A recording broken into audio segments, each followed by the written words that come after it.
em Madagascar.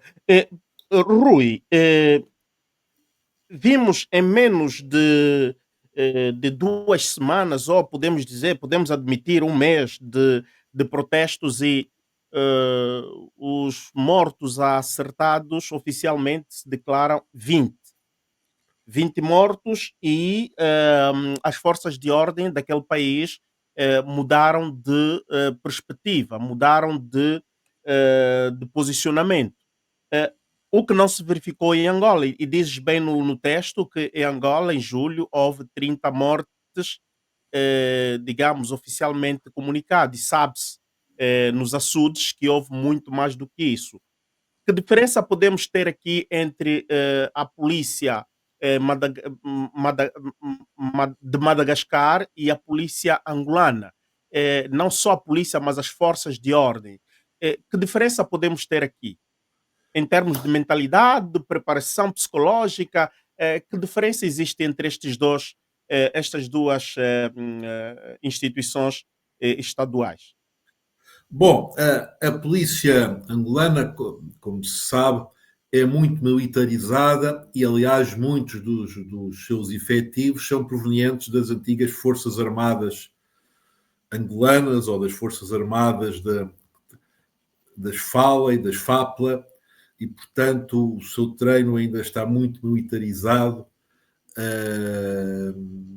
e vê-se como uma espécie de braço armado do regime, digamos assim. Portanto, ao nível da polícia, há muito essa sensação e, aliás, basta lembrar os incidentes ou acidentes que têm dado nos últimos 7, 8 anos com a polícia. Por exemplo, ao nível do Covid, aquelas 2 ou 3 pessoas que foram mortas por não usar máscara e por aí adiante. Portanto, há uma espécie de cultura da morte na Polícia Nacional Angolana que, apesar dos discursos, não foi estripada.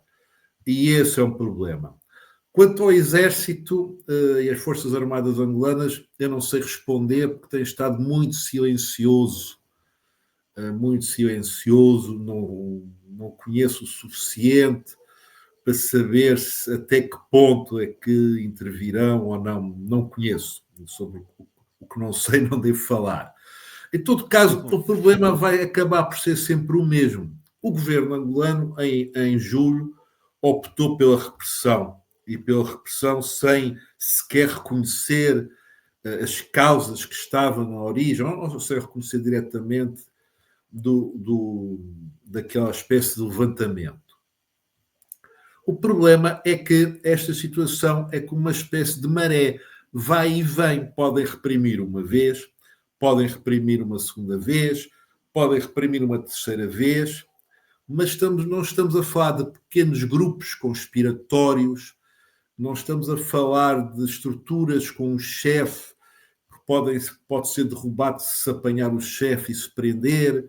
Estamos a falar de uma população de milhões de pessoas, eventualmente 18 a 22 milhões de pessoas, não quer dizer que todas estejam descontentes, mas possivelmente a maioria está, que não têm um chefe, que é a grande diferença destas revoltas, chamemos assim, é que são espontâneas e funcionam em rede através das internets e dos WhatsApps e de todos esses mecanismos, e, portanto, nenhum governo consegue controlar isso, até porque muitas vezes é espontâneo.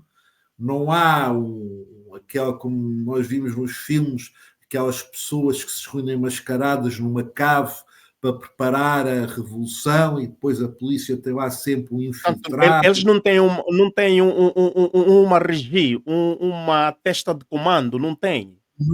Não têm, porque as coisas têm surgido nestes, quer no Nepal, quer no Madagascar. O que se está a estudar é que surgem espontaneamente, é um que fala com o outro e tal, e se um desaparece, aparece outro, porque são coisas que as pessoas sentem no seu dia a dia, como não ter eletricidade, não ter comida no prato ou não ter água.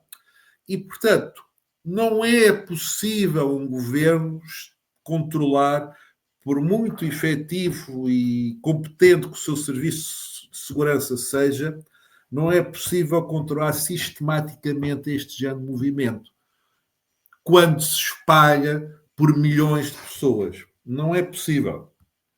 E esta é um pouco uma grande diferença de outras revoluções do passado que são mais conspiratórias, têm uns testes que dirigem as coisas.